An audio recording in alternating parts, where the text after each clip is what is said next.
Halo teman-teman, jadi kali ini saya dan partner kelompok saya akan membahas mengenai materi tanggung jawab pendidik terhadap pendidikan fisik dan akal. Pengertian tanggung jawab pendidik.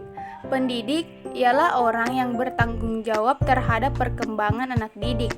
Tanggung jawab yang harus dilakukan oleh pendidik yaitu mendidik anak dengan baik sesuai dengan profesinya. Guru atau pengajar adalah pendidik dalam dunia formal. Dalam suatu lembaga, mereka juga dikatakan pendidik, yaitu mendidik dari segi efektif, kognitif, dan psikomotorik. Tugas dan peran pendidik sebagai pengajar.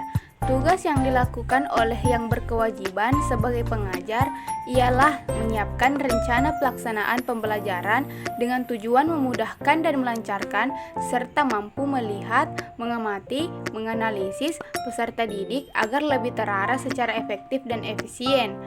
Peran guru menciptakan kembali dunia yang lebih damai, penuh kasih, dan sebagai tempat yang memiliki tujuan yang berfokus pada sifat dan perkembangan anak tersebut. Pendidikan fisik anak. Pendidikan fisik atau jasmani berperan penting bagi anak karena memberikan kontribusi pada perkembangan anak melalui aktivitas fisik untuk memenuhi perkembangan dan pertumbuhan dan kebutuhan perilaku masing-masing anak. Pendidikan fisik dimulai dari usia yang sangat dini guna untuk merangsang pembentukan pertumbuhan motorik, intelektual, organik, dan emosional. Proses pendidikan jasmani yang efektif terbagi menjadi 6, yaitu 1. Perkembangan fisik, 2. Pengembangan gerak, 3. Keterampilan gerak, 4. Perkembangan kognitif dan efektif, 5. Perkembangan sosial, dan 6 yaitu perkembangan emosional. Adapun proses pembelajaran aktivitas jasmani menurut Samsudin pada tahun 2008 mengatakan bahwa pendidikan jasmani adalah suatu proses pembelajaran melalui aktivitas jasmani yang didesain untuk meningkatkan kebugaran jasmani, mengembangkan keterampilan motorik, pengetahuan dan perilaku hidup sehat, aktif, sikap sportif, dan kecerdasan emosi. Tujuan aktivitas olahraga untuk anak. Tujuan aktivitas olahraga untuk anak adalah sebagai pengenalan pengalaman berolahraga, meningkatkan keterampilan fisik, dan membangun kepercayaan diri. Dalam masa ini, yang diperlukan anak adalah kegembiraan dalam melakukan latihan olahraga. Oleh karena itu, pelatihnya tidak perlu menekankan pada penguasaan teknik atau peraturan pertandingan. Ujian atau hadiah yang diberikan kepada usaha yang dilakukan anak bukan terhadap hasil akhir, dan perlu ditanamkan perasaan mencapai sukses bukan hanya sebagai juara tetapi juga sebagai partisipan. Pendidikan akal anak. Salah satu pendidikan yang tak kalah penting adalah pendidikan akal.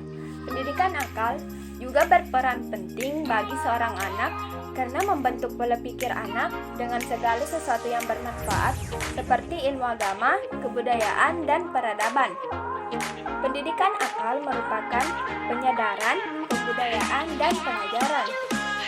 Pendidikan akal atau kejiwaan bagi anak adalah untuk mendidik anak semenjak mulai mengerti supaya bersikap terbuka, mandiri, dan juga menolong. Bisa mengendalikan amarah dan senang kepada seluruh bentuk keutuhan jiwa dan moral secara mutlak. Peran pendidik terhadap pendidikan akal anak. Selain orang tua, pendidik pun berperan aktif dalam pendidikan akal anak di sekolah. Pendidik dapat mengajarkan anak bagaimana dalam bergaul dengan teman-temannya, juga memperlihatkan secara langsung etika yang baik terhadap orang di sekitarnya, agar moral anak bisa terbangun dengan baik. Anak yang terbina akalnya, ia akan menjadi orang yang bermental tangguh, tawakal, tidak mudah terjerumus, dan siap menghadapi ujian kehidupannya. Tanggung jawab pendidik terhadap pendidikan fisik, yaitu kewajiban memberi nafkah kepada keluarga dan anak, Kedua, mengikuti aturan-aturan yang sehat dalam makan, minum, dan tidur.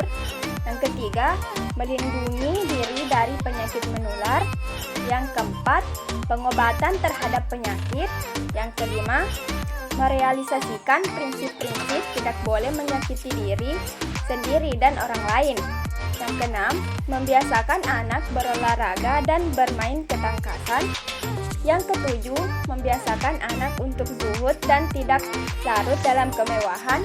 Yang kedelapan, membiasakan anak bersikap tegas dan menjauhkan diri dari pengangguran, penyimpangan, dan kenakalan. Dan yang terakhir adalah tanggung jawab pendidik terhadap pendidikan akal. Pendidikan rasio atau pendidikan akal merupakan penyadaran, pembudayaan, dan pengajaran. Abdullah Nasyiulwan membagi pendidikan akal ini menjadi beberapa aspek, yaitu kewajiban mengajar, yang kedua menumbuhkan kesadaran berpikir, dan yang ketiga pemeliharaan kesehatan rasio. Jadi teman-teman, itulah pembahasan mengenai tanggung jawab pendidik terhadap pendidikan fisik dan akal. Saya Nadila Batari. Dan saya Sartika Hamzah. Terima kasih atas perhatian teman-teman.